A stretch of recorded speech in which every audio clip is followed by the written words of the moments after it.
Well, Mark Levin, the popular radio show host and author, has a strong warning for Americans in his new book called Plunder and Deceit. The government in Washington is getting too big and oppressive, and he says it's taking away your future. And it appears people are listening.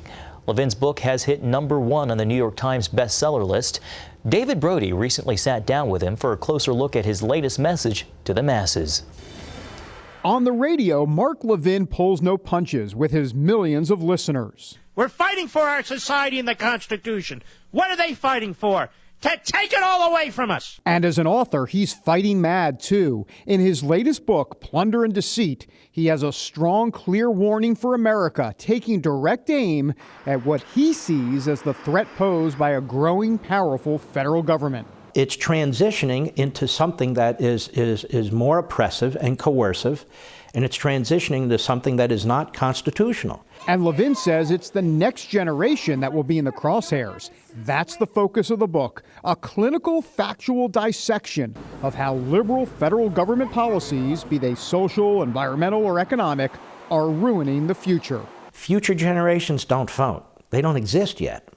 So they keep stealing from them, they keep robbing from them, which means they're going to have limited liberty, they're going to have limited opportunity, limited wealth creation, and we're spending it all today. This is something that is really unbelievable, that we are stealing from unborn babies, Lord knows how far into the future. Just one of Levin's examples of the dangers America and the next generation face: Social Security.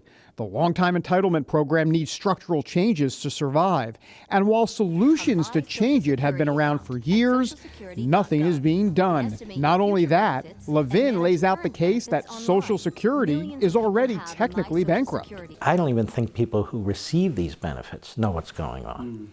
Many of them don't know that the money doesn't exist. All that money that they paid into the system, there is no system. That money was taken, and it was spent the second it was taken on other government projects and other government programs. So where does this leave the next generation? What can be done? How do you get younger Americans, the next generation, if you will, involved in these issues and to take notice of what's going on in this country? One at a time. There are millions and millions of parents and grandparents who know exactly what I'm talking about, and they are worried about what's going on in this country, and they know, as I know, intuitively and through intellect, that the country's headed in a very bad place, and it's moving there very, very quickly. Levin sees Plunder and Deceit as a pamphlet to equip communities with facts that they are going to hopefully share with others in a variety of settings. In the home, during the holidays, at the dinner table, at the breakfast table, if they're younger, when you're putting your kids to bed. Those are the circumstances. We, as parents and grandparents, have more influence on our children and grandchildren than we can possibly know. Levin believes change won't come from Washington. Just like in Revolutionary War days, change comes from we the people, because he believes ideas stir up action and lead to consequences. I think tens of millions of us are extremely concerned about where this country's going.